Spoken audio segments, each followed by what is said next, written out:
Well, hey there, YouTube. Mr. Lead Farmer here. Wondering if you could shoot a 50 cal Barrett M99 this fast.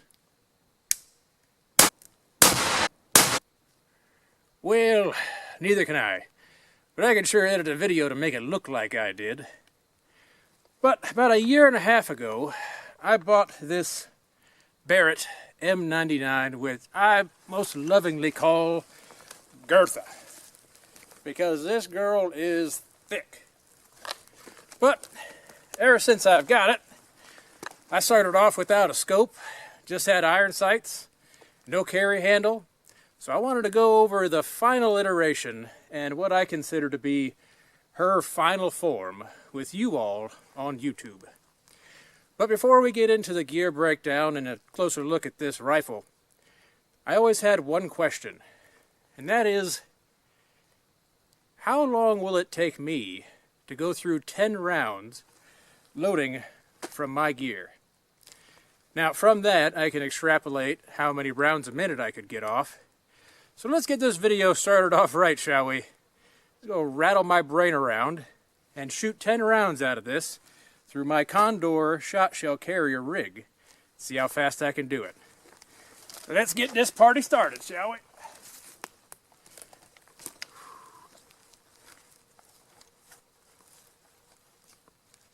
All right.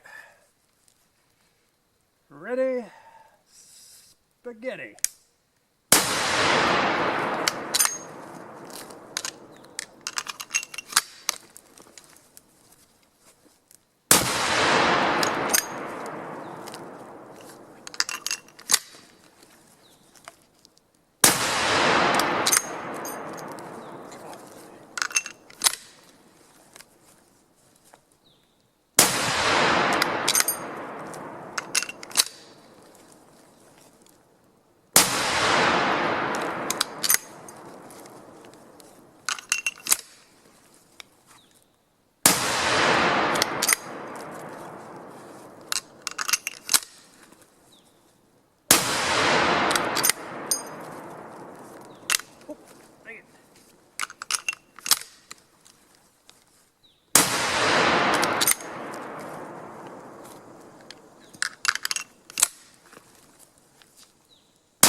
One more for the core. Woo. Well, now that my brain is completely rattled, let's go ahead and take a closer look at this big bad boy. And man, let's take a look at the impact area too, because I sure made it smoky around here. Woo-wee.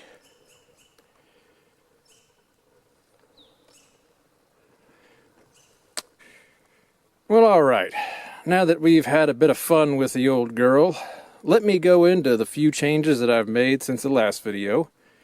And first off is this Trijicon 1-to-8 power VCOG. Now that is the Marine Corps' standard issue optic for almost all of their M416 rifles. It's got a 1-to-8 power zoom on there.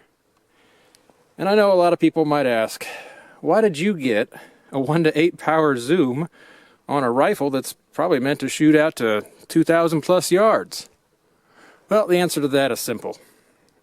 I don't have 2,000 plus yards where I go shooting. And also, the field of view, even when you have a, let's say, maybe 8 to 15 power scope, the field of view is very limiting. And that would make it very hard to track moving targets.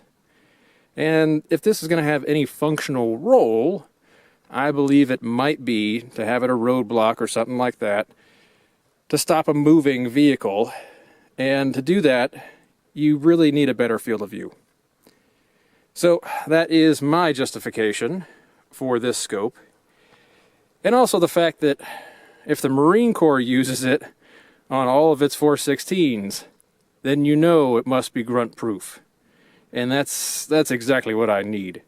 Because at heart, I am a machine gunner grunt, and I sometimes treat things like that. So, let's move into the second change that I've made since my last video, and that is this carry handle here. Now this is a heavy-duty carry handle made by Small Team Supply. And I have a little bit of an issue with putting it right on the front rail here. And I don't think most people that are not using a bullpup will ever have this issue, because the rail space on like M82 is a lot longer. But there's limited rail space because this is a bullpup rifle. That means when I try to put this on the front here, it would interfere with my scope.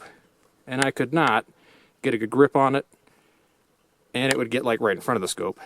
So I called the guys up at Small Team, and they said you can either do one of two things. You can put it on a riser, and that might give you a few more inches that you need, or you can go ahead and put it on an offset mount. So, taking a look, that's exactly what I did. I know it looks a little funky, but yeah, it's on a GG&G offset mount, and I actually really like this for picking it up after use and moving it very quickly, and also just general purpose carrying around. I do have a sling for it, as you can see, and that really does help when patrolling.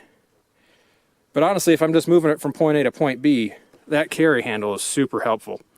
And it is built tough. I know Barrett makes a carry handle as well, and that one just looked like a little wire hanger with a handle on it. So anyway, I went with this big beefy one, and I definitely recommend it.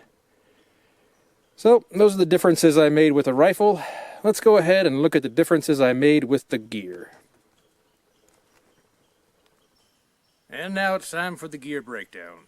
I know I've done a few of these in the past, but I always said that these Condor shot shell carriers were limited to 8 rounds of 50 cal. As it turns out, you can flip forward this front panel here and use these 4 extra loops and carry a total of 12 on each one of these pouches. So that makes it go from 24 rounds carrying with 3 pouches to a total of 36 rounds. But there is a little caveat that comes with having it set up like this. If you're doing a lot of ranging around or a lot of patrolling and you're going through brush, I think this would fall out pretty easy. So this is more for if you are in a stationary position and you just want to have some extra rounds. Now, to break it down a little bit, this is a Condor Ronin chest rig, and these are Condor shot shell carrier pouches. And they can carry a bunch of shot shells, but they're kind of limited when it comes to carrying 50 cal. And this ammo, by the way, is some new stuff that I got.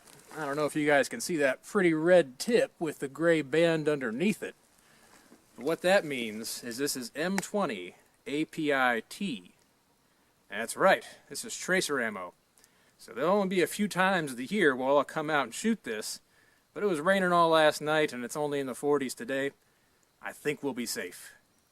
But sadly, you will probably not be able to see a whole bunch of laser beams coming out of front of this, as you saw when I was shooting it earlier. That's because this is military grade ammo, and the ignition of the tracer material only happens at about 90 meters. So, yeah, I wanted to show you guys this current iteration that I have, and let you guys know that it's not the best for every situation, but it sure does look cool, and I can carry 12 rounds per pouch. Well, I hope you all enjoyed this video. Y'all keep lead farming. You hear?